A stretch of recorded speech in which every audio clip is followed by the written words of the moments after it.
I've got a question here, whether non-Muslims will go to heaven, and what about the case of Mother Teresa?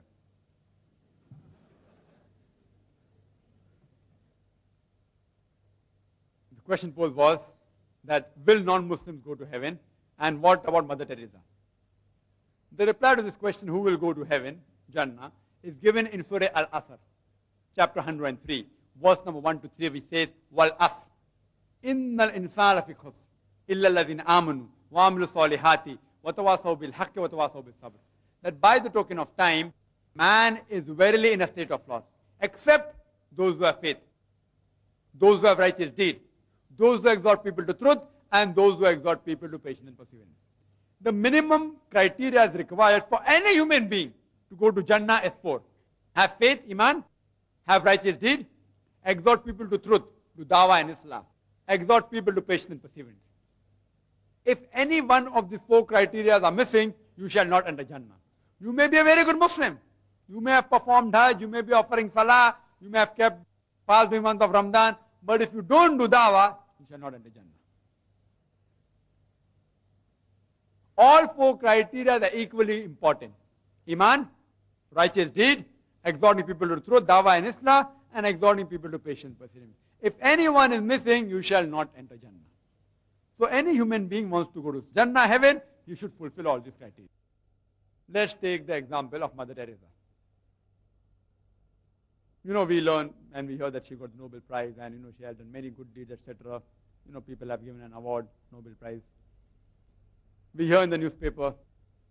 So maybe you say righteous deed, she gets a high level, righteous deed. You make it high level. Exhorting people to truth, what's the degree? I'm coming from Bombay. I'm an Indian. I have seen many of her organizations, and many people can tell you the inside story.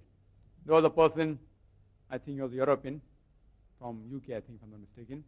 He wrote a book on Mother Teresa, her inside story, and that book was telling all the negative points, that she is the person who has misled so many people, etc. But that Allah knows the best. I leave it to Allah subhanahu wa ta'ala.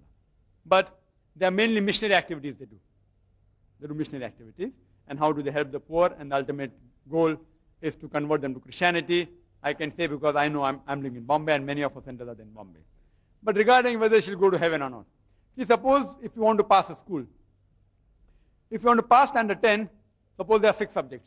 Maths, geography, English, history, science, and whatever it is, there are 6 subjects. And you may score 99 out of 100 in 5. But if you fail in 1, will you pass standard 10? Will you? Yes or no? Yes or no? You will fail. You have to pass in all the 6 subjects.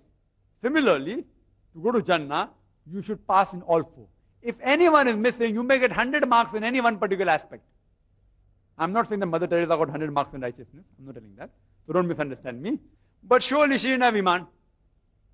If anyone is missing, you shall not go to Jannah. Even a Muslim who's born in a Muslim family, if he feels he's got the ticket to heaven, it's a misconception. Just by being born in a Muslim family, being called as Muhammad or Zakir or Sultan, you don't get a ticket to heaven.